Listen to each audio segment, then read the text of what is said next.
Hello friends, good evening. स्वागत करता हूं आपका अपना चैनल रिपब्लिक एकेडमी 5.0 में, जिसमें हम आप सबको पढ़ा रहे थे एसिड, बेसिस एंड सॉल्ट, जिसमें एसिड और बेस के हमको बता के आप लोगों को टॉपिक खत्म कर दिया है। आज हम आप लोगों को पढ़ाएंगे सॉल्ट, जिसे बोलते हैं लवण।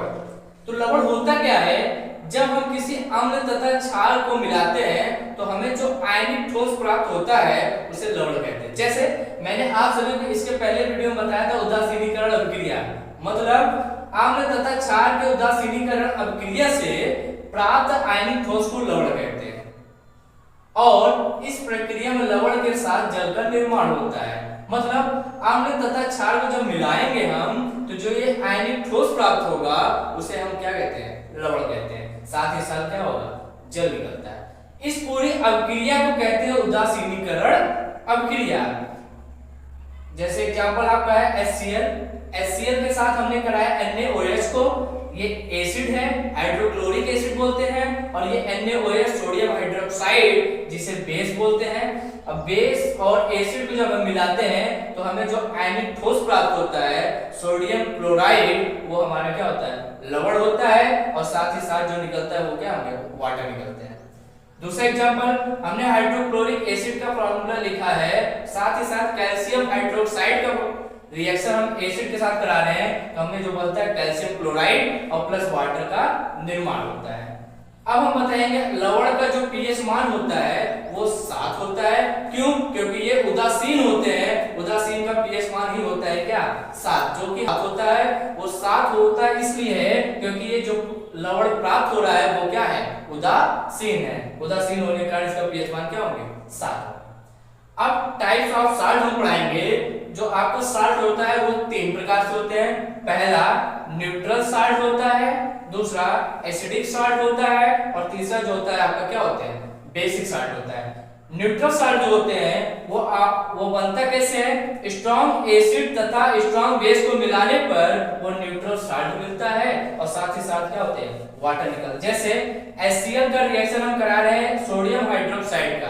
HCl मतलब हाइड्रोक्लोरिक एसिड, और NaOH का तात्पर्य होता है सोडियम हाइड्रोक्साइड, जो हमारा बनता है क्या? सोडियम क्लोराइड, और वाटर बाहर निकलता है। ये होते हैं आपके क्या? Neutral salt. न्यूट्रल साल्ट का तात्पर्य होता है इसका पीएच मान जो होगा वो 7 होंगे। दूसरा एसिडिक साल्ट होता है जो स्ट्रॉन्ग एसिड तथा वीक बेस को मिलाने पर हमारा प्राप्त होता है क्या? Acidic salt. जैसे HCl हाइड्रोक्लोरिक एसिड को लिया है, साथ उसमें बेस हम मिलाएंगे अमोनियम हाइड्रोक्साइड, और बनता है अमोनियम क्लोराइड, और वाटर बाहर निकलता है। ये जो अमोनियम हाइड्रोक्साइड है वो वीक बेस होता है, और हाइड्रोक्लोरिक एसिड जो होता है वो स्ट्रॉन्ग एसिड होता है। इसके मिलने से जो बनता है वो आपका क्या होता है? एसिडिक सॉल्ट होते हैं। तीसरा आपका है बेसिक सॉल्ट, जिसमें हम वीक एसिड लेते हैं तथा स्ट्रॉन्ग बेस को मिलाते हैं तो हमें बनता है क्या? बेसिक सॉल्ट प्राप्त होते हैं। जैसे एसिटिक एसिड जिसका फार्मूला होता है CH3COOH, और हम मिलाते हैं उसमें क्या? सोडियम हाइड्रोक्साइड, जो आपका स्ट्रॉन्ग बेस होता है जिसका फार्मूला होता है NaOH। ये बनता है क्या? सोडियम एसीटेट बनता है जिसका फार्मूला होगा CH3COONA प्लस वाटर क्या होते हैं? बाहर निकलते हैं। वो होते हैं क्या? आपका आज हमने बताया साल्ट। अब इसके आगे हम बताएंगे आपको फैमिली ऑफ साल्ट, मतलब साल्ट के परिवार के बारे में आपको आगे बताएंगे। अब हम आप लोगों को बताएंगे फैमिली ऑफ साल्ट, मतलब साल्ट के परिवार में कौन कौन से लोग आते हैं वो हम बताने। पहला जो है वो आपका आता है कॉमन साल्ट, जिसको हम साधारण नमक बोलते हैं, और इसका फार्मूला होता है NaCl। साधारण नमक का मतलब जो अपने लोग के घरों में यूज होते हैं वो होते हैं साधारण नमक, जिसका फार्मूला होता है NaCl। ये हम कैसे प्राप्त करते हैं? हम एसिड को लेते हैं जिसका फार्मूला होता है HCl, जिसे हम बोलते हैं हाइड्रोक्लोरिक एसिड, तथा बेस को लेते हैं जिसका फार्मूला होता है NaOH, जिसे हम बोलते हैं सोडियम हाइड्रोक्साइड। इन एसिड और बेस को मिलाने पे जो हमें प्राप्त होता है आयनिक ठोस वो होता है लवण। यही होता है साधारण नमक, जिसका फार्मूला है NaCl, और साथ ही साथ हमारा वाटर क्या होता है? बाहर निकलता है। अब इसका आप लोग उपयोग पढ़ेंगे, जिसमें पहला उपयोग आता है भोजन को पकाने में। आप लोग घरों में देखते हैं, जो हमारे घरों में भोजन बनते वक्त सब्जी या दाल वगैरह में जो पड़ते हैं नमक, वही होता है हमारा साधारण नमक, जिसका फार्मूला होता है NaCl। तो भोजन पकाने में तथा अचार तथा मांस और मछली को सुरक्षित रखने में आप देखते होंगे जो घर में अचार वगैरह बनते हैं तो उसमें नमक डालकर उसको सुरक्षित रखा जाता है। और होता है साबुन और क्लोरीन के उत्पादन में, साबुन जो बनता है हमारा उसमें क्या होता है, नमक का यूज होता है। तीसरा जो होता है वो यह बर्फ को जमने से रोकने में मदद करता है।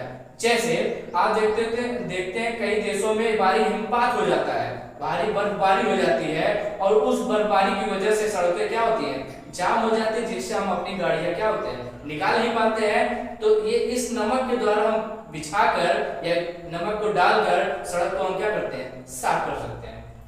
अगला है रक्त दाब कम होने पर इसका उपयोग किया जाता है। मतलब जब किसी देखेंगे आपके घरों में या किसी को भी देखेंगे जिसका ब्लड प्रेशर कम, पिलाते हैं नमक और पानी का घोल बनाकर उनको हम पिलाते हैं, उससे क्या होता है, हमारा रक्तदाब क्या होता है, सही होता है। तो ये होते हैं क्या आपके कॉमन सॉल्ट, जो फैमिली ऑफ सॉल्ट का पहला फैमिली था। मैं अब आपको लवण में दूसरा पॉइंट बढ़ाने जा रहा हूँ, कास्टिक सोडा, जिसकी फार्मूला होता है NaOH और जिसे हम बोलते हैं सोडियम हाइड्रोक्साइड।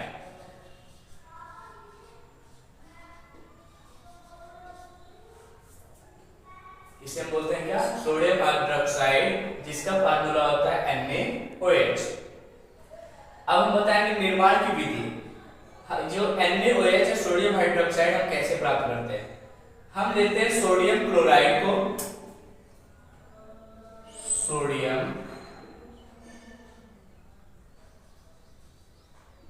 क्लोराइड प्लस इसको हम जलीय विलयन में जब डालते हैं, जलीय विलयन में विद्युत प्रवाहित करने पर हमें प्राप्त होता है क्या, सोडियम हाइड्रोक्साइड, जिसका फार्मूला होता है NaOH। और साथ ही साथ हमें जो प्रोडक्ट निकलते हैं वो होता है क्लोरीन गैस तथा हाइड्रोजन गैस, क्या होते हैं, बार।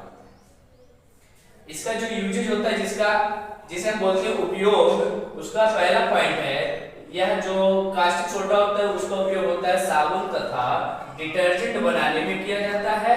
और दूसरा पॉइंट होता है कागज के निर्माण में किया जाता है। और तीसरा पॉइंट होता है इसका तेल शोधन में इसका उपयोग किया जाता है।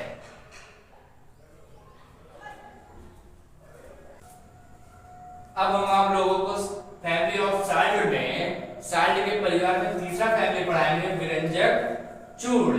विरंजक चूर्ण के बारे में आपको हम पूरी डिटेल में बताएंगे। पहला है आपका रासायनिक नाम। जो विरंजक चूर्ण होता है उसका रासायनिक नाम होता है कैल्शियम क्लोरोहाइपोक्लोराइड, जिसका सामान्य नेम होता है विरंजक चूर्ण या इसे बोलते हैं ब्लीचिंग पाउडर। और इसका जो सूत्र होता है CaOCl2 तथा इसका अणुभार जो होता है वो होता है 127। इसकी निर्माण की जो विधि होती है उसमें जो होता है कैल्शियम हाइड्रोक्साइड का रिएक्शन हम क्लोरीन के साथ कराते हैं तो हमें प्राप्त होता है विरंजक चूर्ण तथा साथ में वाटर निकलता है।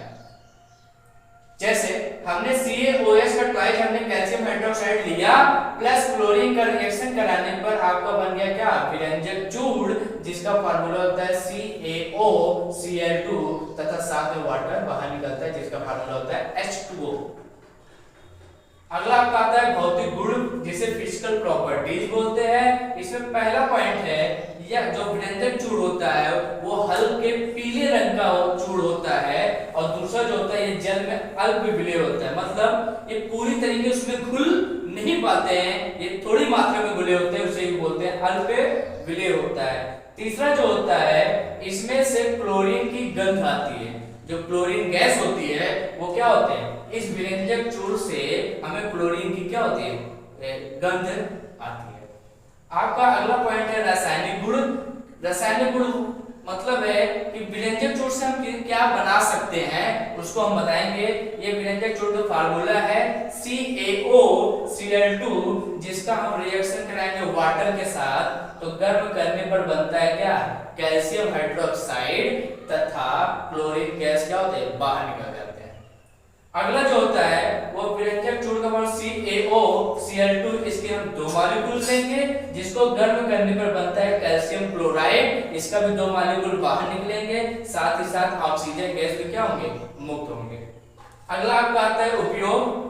उपयोग जो होता है वो पहला पॉइंट है जीवाणुनाशक के रूप में, मतलब जीवाणुओं को मारने के लिए किया जाता है। और दूसरा होता है जल के शुद्धिकरण में, मतलब जल जो अशुद्ध होते हैं उसको शुद्ध करने के लिए विरंजक चूर्ण का उपयोग किया जाता है। तीसरा पॉइंट है ऊन को सिकुड़ने से बचाने में, मतलब जो आपके ऊन होते हैं जो सर्दियों में पहने जाते हैं, स्वेटर वगैरह बनते हैं, वो ऊन जो होता है उसको सिकुड़ने से बचाता कौन है, आपका विरंजक चूर्ण। अगला पॉइंट है चीनी को सफेद करने में। चीनी जब बनती है तो थोड़ा सा मटमैला कलर का होता है, उसको व्हाइट करने के लिए हमें किसका उपयोग किया जाता है, विरंजक चूर्ण का। आज का वीडियो इतना ही। इस वीडियो को आप लोग देखिएगा, लाइक करिए, कमेंट करिए, सब्सक्राइब करिए और जितना हो सके उतना शेयर करिए। और जो भी डाउट होते हैं उसको कमेंट द्वारा पूछिए, हम पूरी कोशिश करेंगे आपके डाउट को क्लियर करने के लिए। धन्यवाद।